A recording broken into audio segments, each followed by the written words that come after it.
السلام علیکم جناب، اجمل جامی آفیشیل میں آپ کو خوش آمدید کہتے ہیں۔ آج منگل ہے 30 ستمبر 2025 جب یہ خاک سر آپ سے مخاطب ہوئی ہے ناچیز کا یوٹیوب چینل اجمل جامی آفیشیل۔ ایک ہی موضوع جس پہ تفصیل سے بات کرنی ہے اور کسی حد تک علیمہ خان صاحبہ نے جو علی امین گنڈا پور کے بارے میں انکشافات کیے ہیں وہ بھی زیر بحث لائیں گے، لیکن ڈونلڈ ٹرمپ کا جو 20 نکاتی ایجنڈا ہے مشرق وسطیٰ بالخصوص غزہ اور فلسطین میں قیام امن کے لیے، وہ زیر بحث ہے۔ اس پہ تازہ خبر مجھ سے آپ لے لیں۔ سب سے پہلے تو آج امریکی صدر ایک بار پھر مخاطب ہوئے ہیں اور انہوں نے حماس کو، اگر میں یہ کہوں کہ دھمکی دی ہے تو یہ غلط نہیں ہوگا، ڈیڈ لائن دے دی ہے کہ 4 دن کی ڈیڈ لائن ہے حماس کے پاس، اور کرنا کیا ہے حماس نے؟ اس معاہدے کو قبول کرنا ہے۔ ان سے کوئی ان کی مشاورت، ان کا کوئی پرپوزل یا ان سے کوئی اور مزید عذر یہ قابل قبول نہیں ہے۔ آپ نے صرف اس معاہدے کو قبول کرنا ہے، وگرنہ آگے دھمکی میں انہوں نے کیا کہا؟ وگرنہ انجام بہت افسوسناک ہوگا۔ اس معاہدے کے جو 20 نکات ہیں وہ میں اپنے پچھلے ویلاگ میں جو صبح نشر کیا آپ کی خدمت میں وہ تفصیل سے بیان کر چکا ہوں۔ ان 20 نکات میں سے 3 نکات انتہائی خطرناک ہیں جن کے اثرات فلسطین، غزہ، مشرق وسطیٰ، عرب ممالک، اسلامی ممالک تک منتقل ہو سکتے ہیں۔ اس سے پہلے کہ میں ڈیٹیل میں جاؤں کہ اسحاق ڈار صاحب نے آج کیا کہا، عرب ممالک کا رد عمل کیا ہے اور دنیا بھر میں اس کے اوپر بحث کیا ہو رہی ہے، پاکستان میں حافظ نعیم الحق سے لے کے دیگر نے کیا رد عمل دیا، اور یہ جو بحث ہے کہ 2 ریاستی حل ہے کیا پاکستان اسرائیل کو تسلیم کرے گا، ابراہیم اکارڈ کا حصہ بنے گا، اور عمران خان صاحب ماضی میں اس پہ کیا کہتے رہے، شہباز شریف صاحب کیا کہتے رہے، اس سب کے اوپر آج ہم نے محنت کی، کام کیا، جو آپ کی خدمت پیش کریں گے۔ لیکن اس سے پہلے ایک سطر میں، ایک لائن میں ایک بنیادی بات آپ کی خدمت میں عرض کرنا چاہ رہا ہوں۔ مسئلہ فلسطین کے حوالے سے میں، آپ یا کوئی اور بعد میں آتا ہے، سب سے پہلے اور سب سے بنیادی بات یہ ہے کہ اہل فلسطین اور اہل غزہ کی اس بارے میں کیا رائے ہے۔ ان کی جو بھی رائے ہوگی میرے لیے بحیثیت مسلمان سب سے مقدم ہے، اور ان کی رائے سب سے اہم ہونی چاہیے اس مسئلے کے حل کے لیے۔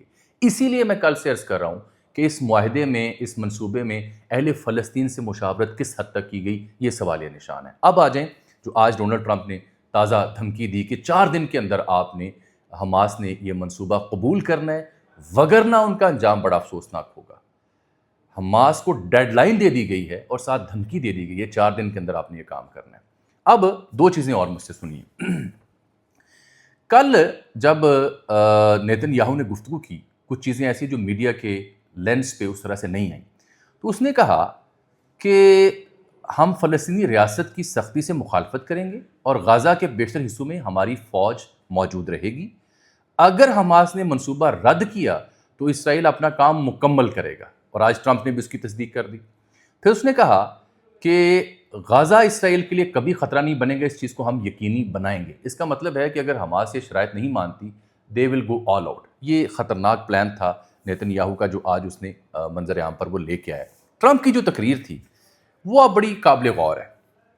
ٹرمپ نے ایک لفظ استعمال کیا اپنی تقریر میں کل کہ یہ جو منصوبہ ہے میرا، یہ صرف غزہ کی پٹی کے حوالے سے نہیں ہے بلکہ پورے مڈل ایسٹ کے لیے ہے، اور یہ ایران، ابراہیم اکارڈ اور غزہ تنازع کے خاتمے جیسے مسائل پر بات کی ہے۔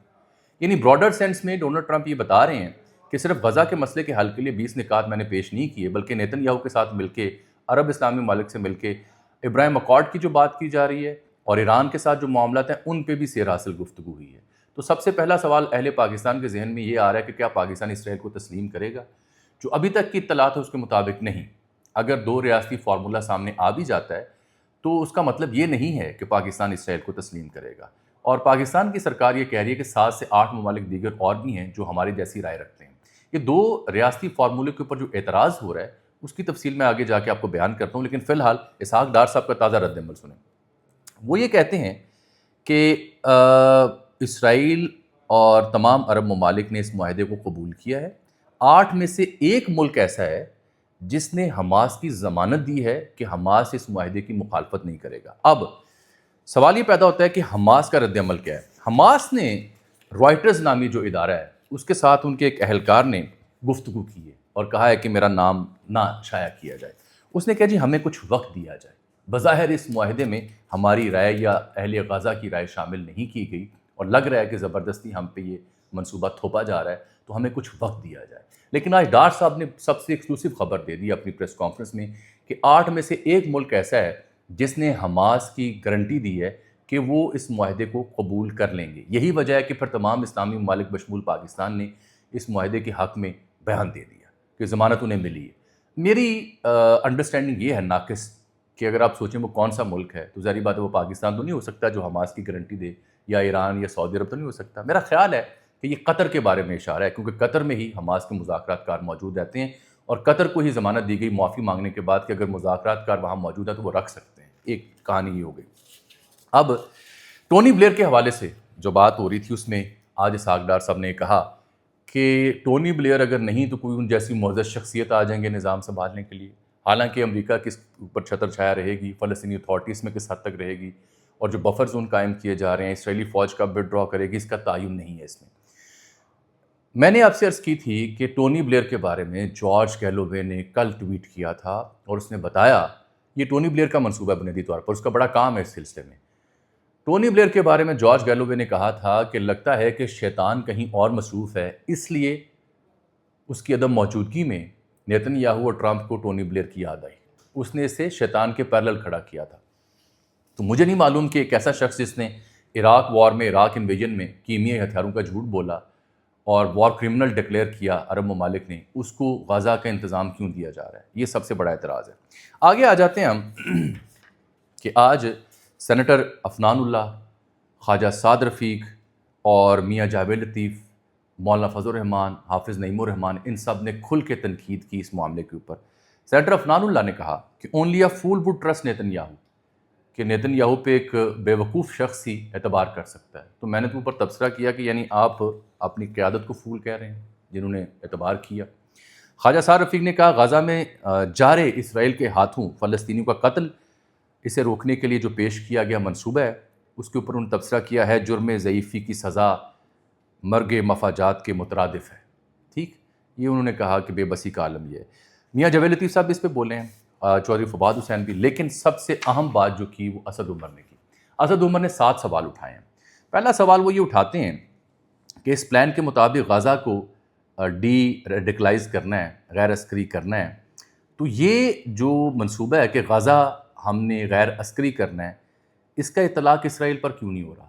بالکل ٹھیک بات ہے. دوسرا انہوں نے اعتراض کیا کہ اسرائیل جو ہے وہ جو یرغمالی ہیں فلسطینی اور نہتے غزہ کے, ان کو رہا کرے گا اور اس سے پہلے حماس رہا کرے گی. تو حماس کے لیے تو 48 گھنٹے کی ڈیڈ لائن ہے, اسرائیل کے لیے ڈیڈ لائن کیوں نہیں رکھی گئی؟ تیسرا اعتراض انہوں نے کیا کہ آپ 20 لاکھ کی آبادی ہے اور صرف 600 ٹرک روزانہ وہاں بھیجیں گے کھانے پینے کے لیے. چوتھا اعتراض انہوں نے کیا کہ ٹیکنوکریٹ گورنمنٹ جو ہے وہ یو ایس سپروائز کرے گا, جو کہ پوری دنیا میں ڈیموکریسی کی بات کرتا ہے, جمہوریت کی بات کرتا ہے. تو یہ تو غزہ کے لوگوں کو دینا چاہیے. بہت جنون اعتراض ہے. پانچواں اعتراض انہوں نے یہ کیا کہ Hamas will not have any role in Gaza but Netanyahu who has attacked 5 sovereign nations in last year and killed more than 60,000 غزہ's citizens, وہ اس کو کنٹینیو کرے گا کہ جس نے 5 ممالک پہ حملے کیے, 60,000 سے زیادہ نہتے مسلمانوں کو شہید کر چکا, اس کا کردار ہوگا لیکن حماس کا نہیں ہوگا. یہ بھی جنون اعتراض ہے. پھر انہوں نے کیا اعتراض کہ جو ری ڈیولپمنٹ ہے اس خطے کی, جو اس میں شرائط عائد کی گئی ہیں, اس میں فلسطینی ریاست کے قیام کا ذکر واضح طور پر نہیں کیا گیا. اور ساتواں انہوں نے کہا کہ why is there no word about stopping and evacuating the illegal Israeli settlements, جو غیر قانونی اسرائیل نے آباد کر رکھی ہیں اس کا ذکر اس میں کیوں نہیں کیا گیا. یہ بہت عمدہ اعتراض ہے. اب اس معاہدے کی تفصیل میں اگر آپ جائیں, اس معاہدے میں شق نمبر جو 3 ہے کہ اگر دونوں فریق اسرائیل اور حماس اس تجویز پر راضی ہو جاتے ہیں تو جنگ فوراً ختم ہو جائے گی. اسرائیلی فورسز یرغمالیوں کی رہائی کی تیاری کے لیے طے شدہ لائن پر واپس چلی جائے گی. اس دوران تمام فوجی کارروائیاں بشمول فضائی اور توپ خانے سے بمباری روک دی جائے گی اور مکمل انخلاء کی شرائط کے مکمل ہونے تک ہر طرف عسکری کارروائیاں روکی جائیں گی. یہ یعنی بتدریج اس میں ڈسکشن کی جا رہی ہے. واضح ڈیڈ لائن کوئی نہیں ہے اسرائیل کے حوالے سے, اور اسرائیل کی جانب سے اس معاہدے کو عوامی طور پر قبول کرنے کے 72 گھنٹوں کے اندر تمام یرغمالیوں کو رہا کیا جائے گا. لیکن اسرائیل نے جو رہائی کرنی ہے اس کے لیے 72 گھنٹے کا لفظ نہیں لکھا گیا. یہ دوسرا اعتراض. آگے جو سب سے خوفناک شق ہے وہ شق نمبر 9 ہے, جو وائٹ ہاؤس کی ویب سائٹ پہ معاہدے کی ڈیٹیل ہے, اس کو میں پڑھ رہا ہوں. شق نمبر 9, غزہ میں ایک ٹیکنوکریٹ غیر سیاسی فلسطینی کمیٹی کی عارضی عبوری حکومت قائم کی جائے گی جو غزہ میں عوامی خدمات اور بلدیاتی ادارے چلانے کی ذمہ دار ہوگی۔ یہ کمیٹی اہل فلسطین اور بین الاقوامی ماہرین پر مشتمل ہوگی۔ اس کمیٹی کی نگرانی ایک نیا بین الاقوامی عبوری ادارہ بورڈ آف پیس کرے گا۔ یعنی جو سیٹ اپ آپ کھڑا کر رہے ہیں اس کی نگرانی بورڈ آف پیس کھڑا کرے گا، جو انٹرنیشنلی ٹرمپ، ٹونی بلیئر اور دیگر کے ماتحت ہوگا۔ اس میں غزہ کی مرضی کہاں ہے، شہریوں کی مرضی کہاں ہے؟ جس کی سربراہی ڈونلڈ ٹرمپ کریں گے۔ اس بورڈ میں برطانیہ کے سابق وزیر اعظم ٹونی بلیئر بھی شامل ہوں گے، جبکہ دیگر اراکین اور سربراہان مملکت کا اعلان بھی کیا جائے گا۔ یہ ہے سب سے بڑا مسئلہ۔ آگے اس کی تعمیر نو ہے، غزہ کے حوالے سے جو دیگر پلان ہیں اور ان کی ڈسکشن اس میں تفصیل سے کی گئی ہے۔ میرے پاس جو چیزیں موجود ہیں وہ جب شہباز شریف صاحب نے اس کو کل خوش آمدید کہا اس معاہدے کو، وہ ٹویٹ ہے، لیکن شہباز شریف صاحب کا ہی 2020 کا ایک ٹویٹ ہے۔ شہباز شریف صاحب کہتے ہیں President Trump's Middle East peace plan essentially legitimizes Israel's annexation of Jerusalem and illegal settlement on the land of Palestinians، کہ جو 2020-21 میں اس کا منصوبہ تھا ٹرمپ کا، اس کے اوپر تب شہباز شریف صاحب کہتے تھے کہ اس کا جو پیس پلان ہے وہ لیجٹمائز کر رہا ہے اسرائیل کے منصوبے کو، جس میں وہ انیکس کر رہا ہے، ضم کر رہا ہے جروسلم کو اور دیگر فلسطینی علاقوں کو۔ تب شہباز شریف صاحب اس ایسے منصوبے کی مخالفت کیا کرتے تھے۔ یہی صورتحال خان صاحب کے حوالے سے ہے۔ خان صاحب کے حوالے سے جو صورتحال ہے وہ بھی دو ریاستی منصوبے کے حق میں بات کرتے تھے، لیکن اس کے اوپر جو یعنی مغالطہ ہو رہا ہے وہ کیا ہو رہا ہے؟ خان صاحب نے بالکل ان کی سٹیٹمنٹ آن ریکارڈ ہیں کہ وہ اہل فلسطین کے جو رائے ہے اس کا احترام کرتے ہیں، ہر سیاسی جماعت بھی کرتی ہے، لیکن دو ریاستی فارمولے کے اوپر جو ہمیں کنفیوژن ہوتی ہے وہ کیوں ہوتی ہے؟ یہ اس لیے ہوتی ہے کہ دو ریاستی فارمولے کے اوپر ہمیں یہ محسوس ہوتا ہے کہ جیسے ہم نے اسرائیل کو تسلیم کر لیا ہے، کہ اگر اسرائیل کی ریاست وجود میں آ جاتی ہے تو صحیح، اور فلسطین کی تو اس کا مطلب یہ لیا جا رہا ہے کہ شاید ہم نے اسے تسلیم کر لیا ہے۔ یہ نہیں ہے دو ریاستی فارمولہ۔ اس کا آغاز 1917 میں ہوتا ہے، جب اس کے سیکرٹری خارجہ تھے برطانیہ کے آرتھر جیمز بالفور منصوبہ سب سے پہلا منصوبہ تھا جس میں دو ریاستی حل جو ہے وہ تجویز کیا گیا۔ یہ ناانصافی پر مبنی ایک منصوبہ تھا، اور اس میں جو اسرائیل کی موجودہ ریاست ہے اسے بین الاقوامی سطح پر تسلیم کیے جانے کی بات کی گئی تھی۔ 1967 سے پہلے کی سرحدیں جو ہیں انہیں قبول کرنے کی مطابق بات کی گئی۔ اس کے بعد میں بتاؤں کہ یہ منصوبہ جو ٹرمپ کا کیا گیا اس کے ماضی سے کمپیریزن کیا ہے۔ پھر اس کے بعد 1967 کا منصوبہ ہے جس میں بھی دو ریاستی حل کی بات کی گئی تھی۔ پھر اس کے بعد کیمپ ڈیوڈ معاہدہ ہوا۔ پھر اس کے بعد ایک معاہدہ اور ہوا جو منظر عام پر آیا اوسلو کے نام سے۔ کئی ایک معاہدے جس میں ایک زمانے میں یاسر عرفات جو ہے وہ بھی شامل تھے۔ کئی معاہدے دو ریاستی حل کے لیے ہوئے لیکن ان پر عمل درآمد نہیں ہو سکا۔